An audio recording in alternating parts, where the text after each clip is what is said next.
बिस्मिल्लाहिर्रहमानिर्रहीम। अस्सलाम वालेकुम। Welcome to my channel life with Sahar Parvez. कैसे हैं आप सब? मैं उम्मीद करती हूँ आप सब बिल्कुल खैरियत से होंगे। आज जो रेसिपी मैं आपसे शेयर कर रही हूँ वो बहुत ही मज़ेदार, बहुत ही टेस्टी है। आज मैं बना रही हूँ बिहारी सीख कबाब, वो भी होममेड मसाले से। और उसके साथ मैं बना रही हूँ पूरी पराठा, क्योंकि कबाब के साथ पूरी पराठा हो तो उसका मज़ा ही डबल हो जाता है। तो चले स्टार्ट कर लेते हैं अपनी वीडियो। तो कबाब बनाने के लिए सबसे पहले उसका मसाला रेडी कर लेते हैं। तो मसाला बनाने के लिए सबसे पहले हमें चाहिए राई दाना, इसे उर्दू में कहते हैं, वैसे इसे मस्टर्ड सीड्स कहते हैं। 1 टीस्पून। इसको मैं एक जार में डाल रही हूँ जिसमें मुझे फाइन पाउडर बनाना है। और अब मैं इसमें ऐड कर रही हूँ कबाब चीनी 1 टीस्पून। ये दिखने में बिल्कुल साबित काली मिर्चें जो होती हैं उसी की तरह होता है, लेकिन ये थोड़ी सी डंडी इसकी ना निकली हुई होती है, यही इसकी एक पहचान है बस। इसको डालने से कबाब में बहुत अच्छी सी खुशबू आती है, बहुत अच्छा सा जायका आ जाता है। और अब मैं इसमें ऐड कर रही हूँ साबित ज़ीरा 1 टीस्पून। ये साबित मसाले जो मैं ऐड कर रही हूँ, अगर आपके पास इसका पाउडर है तो पाउडर भी यूज़ कर सकते हैं अगर ज़्यादा जल्दी है, लेकिन फ्रेश जो है उसकी खुशबू बहुत अच्छी आती है। और अब मैं इसमें ऐड कर रही हूँ साबित काली मिर्चें 1 टीस्पून। और अब ऐड कर रही हूँ काली इलायची 1 अदद, हरी इलायची 3 अदद, और दालचीनी की स्टिक्स है 2 इंच की छोटी छोटी सी, वो इसमें ऐड कर रही हूँ। जायफल का पाउडर लिया है मैंने 1/4 टीस्पून, और जवित्री ली है, एक छोटा सा फूल है ये, आधा समझ लें। अगर आपके पास साबित है जायफल, पाउडर नहीं है तो कोई मसला नहीं है, आप उसका एक छोटा सा टुकड़ा 1/4 यानी एक छोटा सा पीस उसका ऐड कर सकते हैं इसमें। मेरे पास पाउडर है तो इसलिए मैं पाउडर यूज़ कर रही हूँ 1/4 टीस्पून। तो बस सारे मसाले इसमें चले गए हैं और अब मैं इसका एक फ़ाइन पाउडर रेडी कर लूँगी। तो देखिए फ़ाइन पाउडर हो चुका है। और अब मैं इसमें कुछ मसाले ऐड कर रही हूँ, जिसमें है पिसी हुई लाल मिर्च 1.5 टीस्पून, हल्दी पाउडर डाल रही हूँ 1/2 टीस्पून, कश्मीरी लाल मिर्च डाल रही हूँ 1.5 टीस्पून, और ये होममेड गरम मसाला है, ये डाल रही हूँ 1 टीस्पून। और ये सिट्रिक एसिड है 1/4 टीस्पून सिट्रिक एसिड ऐड कर रही हूँ, जिसे टाटरी भी कहते हैं। सॉल्ट ऐड कर रही हूँ 2 टीस्पून। सॉल्ट आप अपने हिसाब से भी ऐड कर सकते हैं, कम या ज़्यादा कर सकते हैं। और अब इन मसालों को भी ऐड करके मैंने एक दफ़ा चला लिया है, ग्राइंड कर लिया है, ताकि वो अच्छी तरह से मिक्स हो जाए। देखिए कितना अच्छा सा पाउडर रेडी हो गया है, कलर भी कितना अच्छा सा आ गया है, इसमें कोई कलर ऐड नहीं किया है।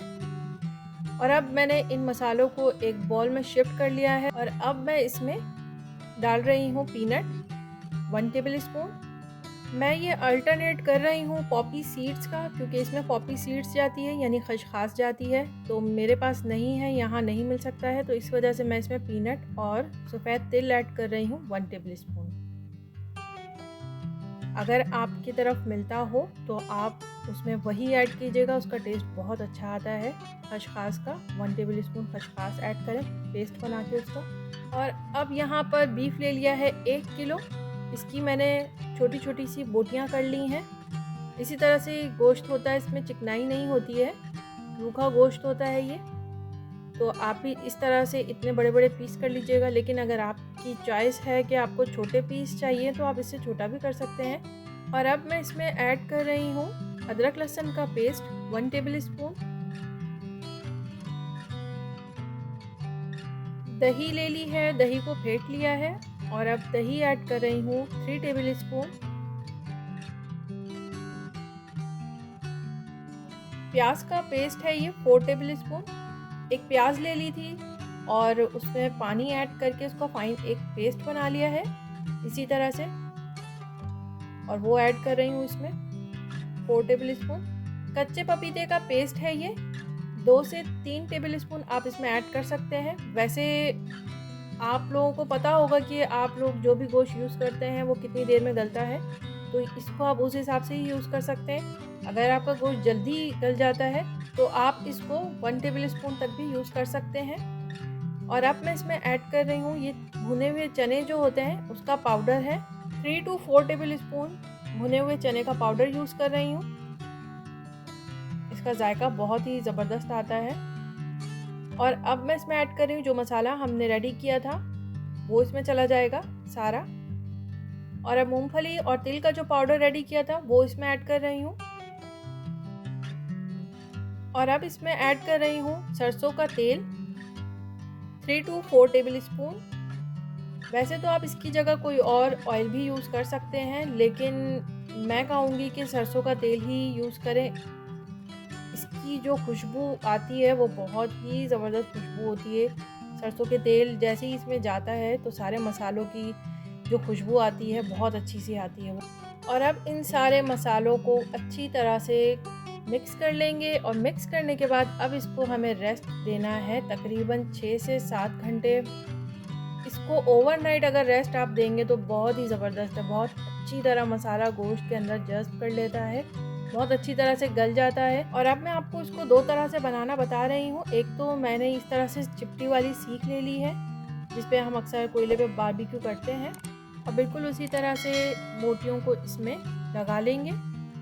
6 से 7 बोटियाँ लगा सकते हैं आप। मैंने 5 सीखों में लगाई है बोटियाँ, और आधी लगाऊंगी आधी मैं रख लूँगी दूसरी तरह से बताने के लिए कि आप दूसरे तरीके से किस तरह बना सकते हैं बग़ैर सीखों के। और अब जो सीख वाले हैं तो उनको बना लेते हैं हम चूल्हे पे। चूल्हे पे बनाने के लिए सबसे पहले मैंने फ्लेम ऑन कर लिया है, और फ्लेम को हमें हाई रखना है इसमें, और इस तरह से इसको घुमाते जाएंगे और हाई फ्लेम पर इसको पकाते जाएंगे। तो इस तरह से इससे क्या होगा, इसकी शक्ल जो है वो बिल्कुल बारबेक्यू जैसी आ जाएगी। देखें ब्लैक ब्लैक से स्पॉट आ रहे हैं इसमें, तो इसी तरह से हमें चाहिए ताकि देखने में लगे कि बिल्कुल बारबेक्यू जैसा ही है।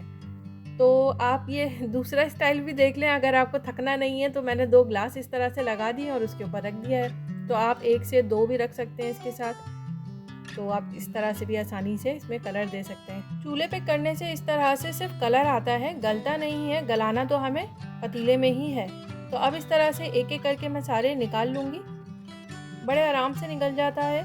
तो इस तरह से मैंने सारे निकाल लिए हैं, और अब इसको गलाना है हमें। तो गलाने के लिए मैंने यहाँ पे एक पैन ले लिया है, पैन में डाल दिया है 3 टेबल स्पून के करीब ऑयल।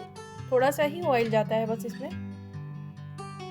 और अब यहाँ पर सारे कबाब डाल दिए हैं जो हमने सीख में बनाए थे, और अब इसमें ऐड कर रही हूँ 1/2 कप पानी ताकि अच्छी तरह से गल जाए। और अब इसमें लिड लगा दूंगी। लिड लगाकर मैं इसको रख रही हूँ मीडियम टू लो फ्लेम पर तकरीबन 20 मिनट के लिए।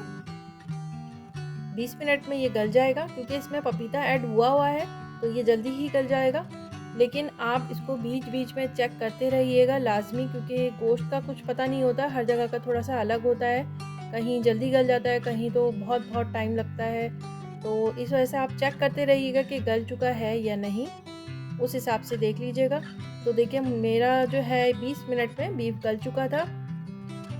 तो मैं स्पैचुला की मदद से तोड़कर देख रही हूँ कितना गला है। तो देखिए स्पैचुला की मदद से तोड़ने के बाद ये टूट रहा है आराम से, इस तरह से देखिए ये गल चुका है इसका मतलब। तो बस ये रेडी है। तो देखिए आप भी इसको इतना ही गलाइएगा। बहुत से लोग बहुत ज़्यादा गला हुआ पसंद करते हैं, जो बिल्कुल मैश हो जाता है उस तरह से खाना पसंद करते हैं। तो आप इसको अपने हिसाब से और भी गला सकते हैं। तो बस ये तो रेडी हो चुका है, इसको मैंने बॉल में शिफ्ट कर दिया है। और अब बारी है दूसरे वाले की, जो मैंने अलग से रखा था, जिसको मैंने सीख में नहीं लगाया था। तो उसके लिए मैंने यहाँ पर एक फ्राई पैन ले लिया है, और उसमें मैं ऐड कर रही हूँ 3 टेबल स्पून ऑयल।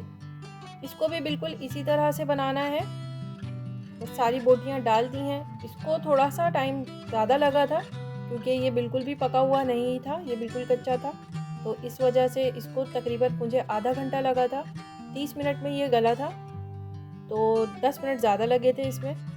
तो अब इस तरह से मैं सारी बोटियाँ इसमें ऐड कर दूँगी, और इसको भी कर लूँगी अच्छी तरह से मिक्स। और मिक्स करने के बाद इसमें भी पानी ऐड कर देंगे ताकि ये गल जाए। 1/2 कप पानी इसमें भी ऐड कर रही हूँ, और फिर इसके बाद इसको अच्छी तरह से मिक्स कर लूँगी। मिक्स करने के बाद इसमें भी लिड लगा दूँगी, और मीडियम टू लो फ्लेम पर इसको मैंने रख दिया है आधे घंटे के लिए। ये भी आधे घंटे में गला था और बीच बीच में 1-2 बार चेक ज़रूर कर लेना है। तो देखिए मुझे रखे हुए इसको आधा घंटा हो चुका है और अब मैं इसको चेक कर रही हूँ कि गोश्त गला है कि नहीं। तो देखें गोश्त अच्छी तरह से गल चुका है, आप देख सकते हैं। इस तरह से बनाने में मसाला अच्छी तरह से मिल जाता है और जो हमें बारबेक्यू सीख में हमने बनाया था तो उस तरह से हमें मसाला नहीं मिलता है, वो बिल्कुल ड्राई ड्राई सा होता है, सिर्फ बोटियाँ होती हैं उसमें। और ये देखें, आप देख सकते हैं इसमें मसाला कितना है। और अब अगर आप चाहते हैं कि ये लगे कि ये भी हमने सीख में ही बनाया है, तो अब उसके लिए अब आप हाई फ्लेम कर दें इसको। हाई फ्लेम करने के बाद इसको पकाएं इतना कि ये देखिए नीचे से रेड रेड सा इसका कलर आ जाए। तो देखिए मैं भी इसको पका रही हूँ, फ्लेम मेरा हाई है और अब बस इसको इस तरह से मिक्स करते रहना है। लेकिन अगर आपको मसाला चाहिए तो आप ये मत कीजिएगा कि कलर लाना है, कलर लाएंगे तो ये ड्राई हो जाएगा। इस तरह से देखें ड्राई हो चुका है, ये भी कलर तो इसमें आ गया है बहुत अच्छा सा बारबेक्यू जैसा, लेकिन ड्राई हो गया है ये। लेकिन अगर आपको उसमें मसाला चाहिए तो फिर आप वहीं पर स्टॉप कर दीजिएगा जब मसाला इसमें बन चुका हो। तो बस इस तरह से हमारे दोनों ही कबाब रेडी हो चुके हैं और अब मैंने एक छोटा सा कोयला ले लिया था कबाब को स्मोक देने के लिए, ताकि अच्छी सी कोयले की खुशबू आ जाए। और फॉइल पेपर से ही मैंने एक बोल का शेप दे दिया था और उसको बीच में रख दिया है, कबाब को साइड में कर दिया था, बीच में एक होल कर दिया था और फिर उसके बाद इसमें कोयला डाल दिया है। और कोयला डालने के बाद घी 1 चम्मच या फिर 1 चम्मच ऑयल आप इसके ऊपर डालेंगे तो ये स्मोक इसका अच्छा सा आने लगेगा। तो आप इसको अच्छी तरह से कवर कर दें, किसी भी चीज़ से कवर कर दें। मैं फॉइल पेपर से कवर कर रही हूँ, अच्छी तरह से इसको कवर करना है। तो मैंने दोनों को ही इस तरह से स्मोक दे दिया है और अब ये बिल्कुल रेडी हो चुका है। तो इसको एक साइड पे कर देंगे और कबाब के साथ बना लेते हैं मज़े मज़े का पूरी पराठा। तो पूरी पराठा बनाने के लिए मैंने यहाँ पर ले लिया है मैदा 2 कप और आटा ले लिया है आधा कप। अगर आपको ज़्यादा बनाना हो तो आप इसकी क्वांटिटी को डबल भी कर सकते हैं। और नमक ऐड कर रही हूँ ½ टी स्पून और अब इसमें ऑयल ऐड कर रही हूँ 1 टेबल स्पून। और अब मैं इसमें पानी ऐड करूँगी 1.5 कप पानी। पानी को हल्का सा गर्म कर लीजिएगा और फिर इसमें ऐड कीजिएगा, लेकिन एक साथ सारा पानी ऐड नहीं करना है, थोड़ा थोड़ा करके पानी डालना है और गूंथते जाना है। ज़रूरी नहीं है कि आपको भी 1.5 कप पानी की ही ज़रूरत हो सकता है कि 1 कप पानी में ही आपका आटा गूंथ जाए अच्छी तरह से। तो आप अपने हिसाब से पानी ऐड कीजिएगा, इसलिए कह रही हूँ कि थोड़ा थोड़ा ही ऐड करना है। आटा उसी तरह से गूंथना है जिस तरह से नॉर्मल हम रोटी बनाने के लिए आटा गूंथते हैं, बिल्कुल वैसे ही, ना नरम ना सख्त, बिल्कुल वैसी ही डो बनानी है इसकी भी। मगर इसको गूंथना बहुत अच्छी तरीके से है, बहुत अच्छा सा इसको एक सॉफ्ट डो बनाना है इसका। तकरीबन 10 मिनट तक इसको बहुत अच्छी तरह से गूंथ लें। इसको बिल्कुल नीट गूंथना है इस तरह से। देखिए 10 मिनट तक मैंने गूंथा है इसको और कितना अच्छा सा ये गूंथ चुका है। तो अब यहाँ पर मैंने ½ टी स्पून के करीब ऑयल ले लिया है इसके ऊपर लगाने के लिए। अच्छी तरह से इसको लगा लेंगे और फिर इसको अच्छी तरह से कवर कर देना है किसी कपड़े से। कवर करने के बाद इसको रेस्ट देंगे तकरीबन 2 से 3 घंटे। पूरी पराठे के डो को रेस्ट देना बहुत ज़रूरी है, जितना इसको रेस्ट देंगे ये उतना ही अच्छा बनता है पूरी पराठा।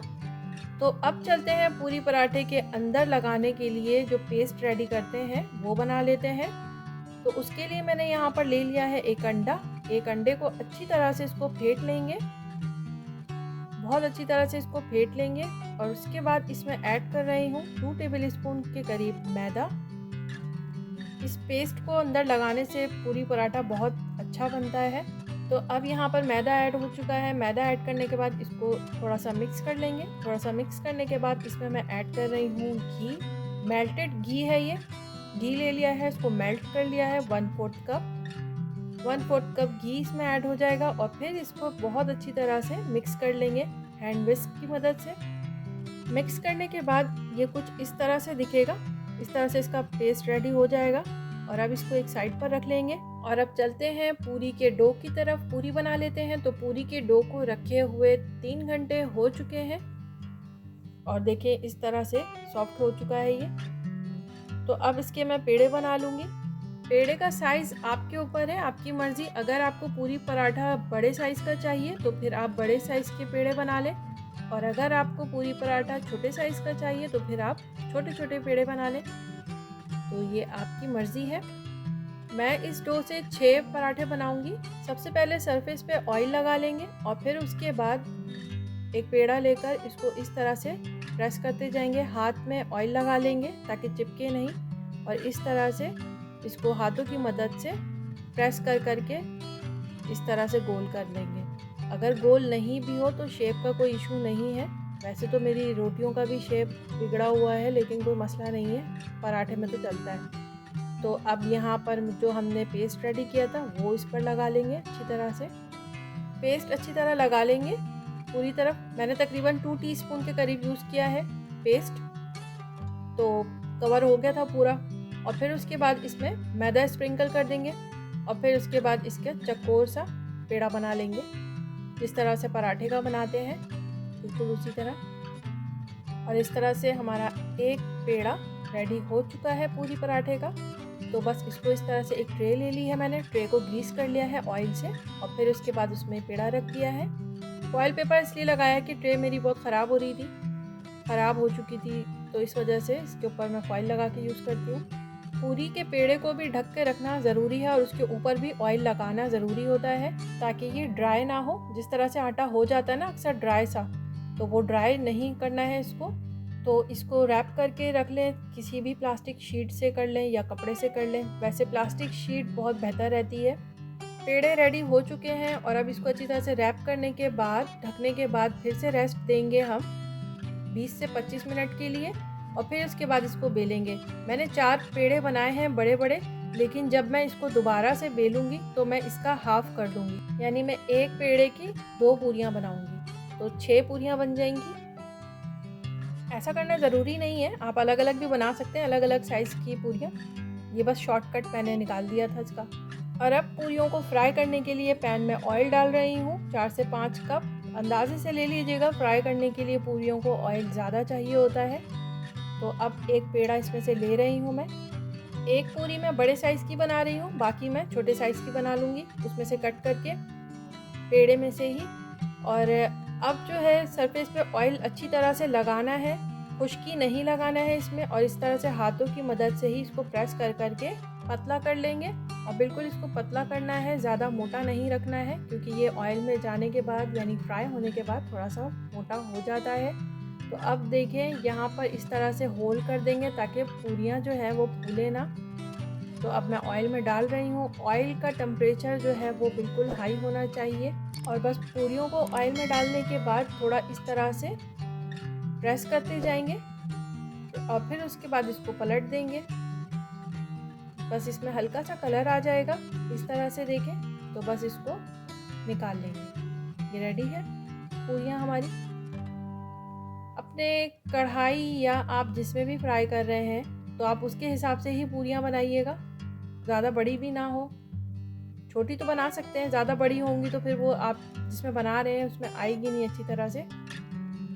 एक पूरी पराठा हमारा रेडी हो चुका है, तो अब बारी है दूसरे की। दूसरा पूरी पराठा मैं बना रही हूँ, उसको बेल रही हूँ। उसी तरह से ऑयल लगाना है। ऑयल अगर नहीं लगाएंगे तो फिर ये चिपकेगा हाथों में भी, तो इसी तरह से ऑयल लगाना ज़रूरी है। और इस तरह से प्रेस कर करके इसको हर तरफ से फैला लिया है। साइडें इसकी पतली कर ली हैं और देखिए कितना पतला मैंने बेला है, दिख रहा होगा आपको। और इस तरह से ये भी चला गया है ऑयल में, और इस तरह से इसको भी प्रेस करते जाएंगे ताकि इसके ऊपर ऑयल आता जाए। और फिर उसको पलट देंगे। पलटने के बाद जब कलर आ जाएगा, इस पर कलर फ़ौरन ही आ जाता है क्योंकि फ्लेम बहुत हाई होता है, तो इस वजह से कलर भी इसमें जल्दी आ जाता है। तो बस इसको भी उतार लेंगे। रेडी है हमारा दूसरा पूरी पराठा। बस तो इसी तरह से हमने सारे पूरी पराठे रेडी कर लिए हैं।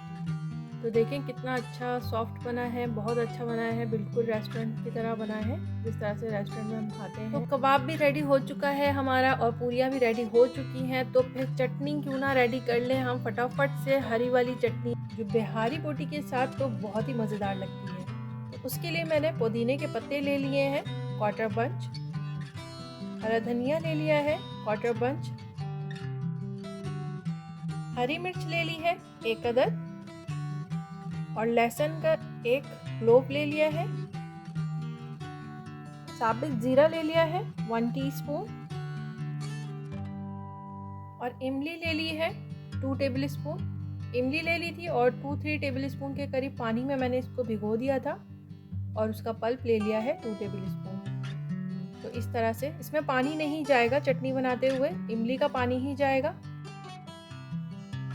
दही ले ली है 2 टेबल स्पून और अब मिक्सी जार में इन सब चीज़ों को ऐड कर देंगे और फिर इसका एक पेस्ट बना लेंगे, यानी इसकी चटनी रेडी कर लेंगे। नमक चटनी बनने के बाद ही इसमें ऐड करना है 1/2 टी स्पून।